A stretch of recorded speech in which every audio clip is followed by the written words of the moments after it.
Saat ini, lebih dari setengah penduduk Indonesia tinggal di kawasan perkotaan. BPS memproyeksikan laju urbanisasi akan terus meningkat menjadi 66,6% di tahun 2035.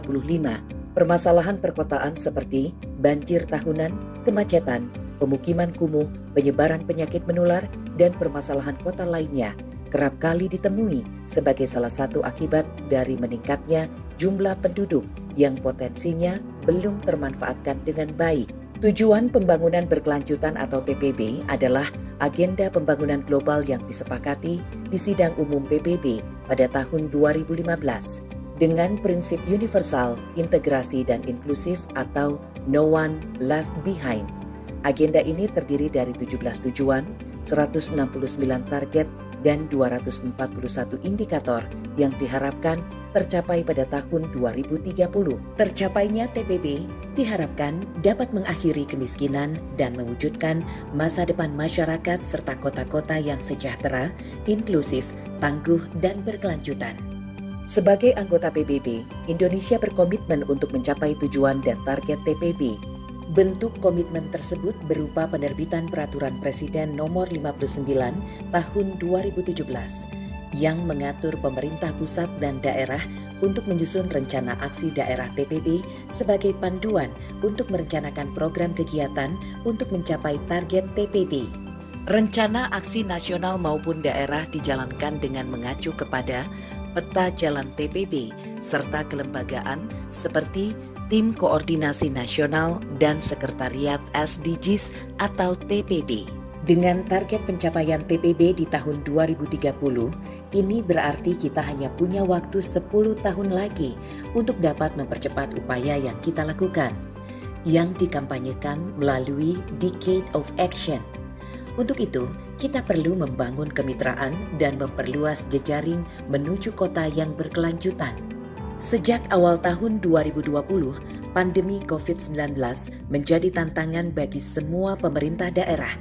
Hal ini karena situasi tersebut menyebabkan terjadinya perlambatan kemajuan pembangunan dan menimbulkan dampak yang luar biasa terhadap pelaksanaan TPB di Indonesia.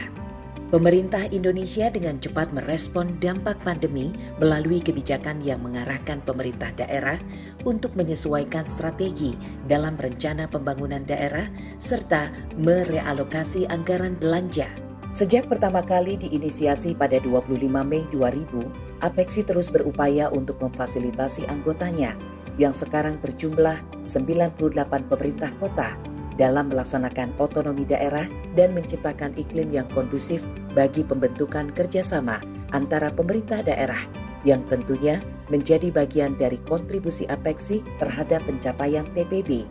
APEKSI mendukung kepala daerah dan pemerintah kota anggota untuk tetap berkomitmen melaksanakan upaya pencapaian target tujuan pembangunan berkelanjutan atau TPB di masa pandemi.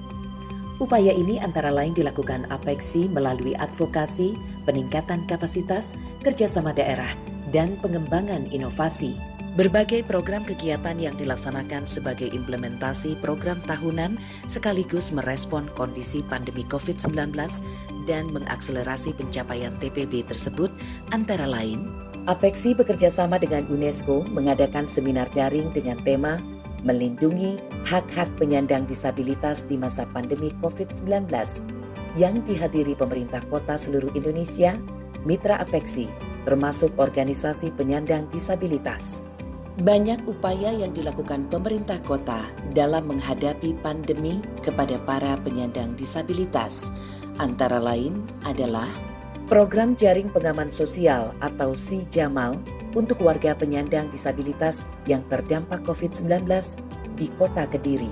Pemberian bantuan smartphone, alat bantu dengar kepada warga penyandang disabilitas di Kota Banda Aceh untuk memudahkan dalam mendapatkan informasi secara digital dan mengurangi kontak fisik karena kondisi pandemi COVID-19.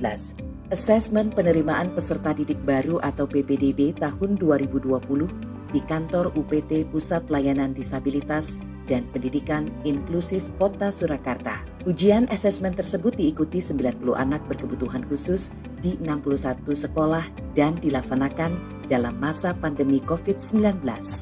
Apexi juga mengadakan Knowledge Management Forum atau KMF Perubahan Iklim Apexi yang merupakan kegiatan tahunan.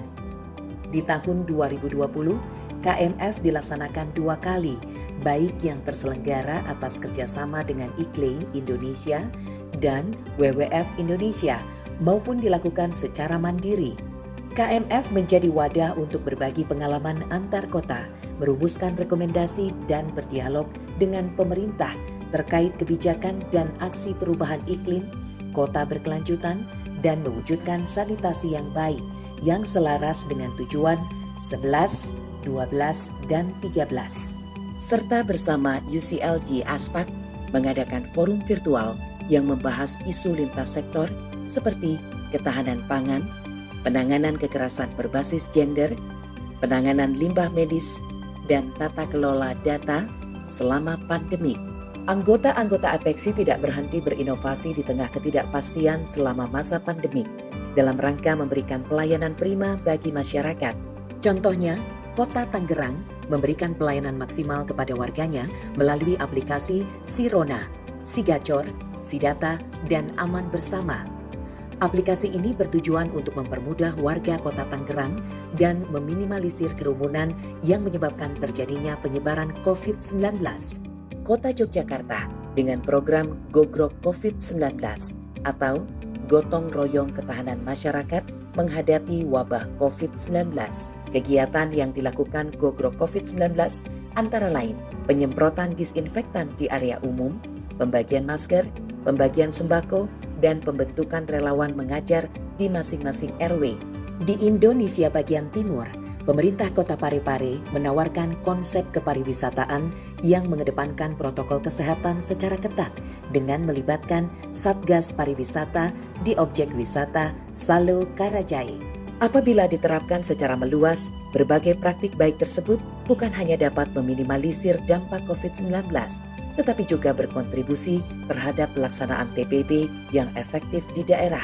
Apexi percaya bahwa seluruh entitas memiliki peran penting dalam menanggulangi permasalahan ini.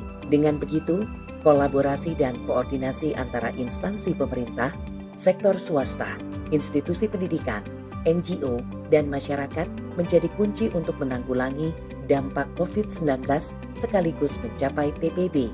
Apexi percaya bahwa inovasi-inovasi yang dilakukan sesuai dengan konteks dan potensi daerah tidak hanya dapat meminimalisir dampak COVID-19 dan mempercepat proses pemulihan pandemi, tetapi juga berkontribusi terhadap pelaksanaan PBB yang efektif di daerah.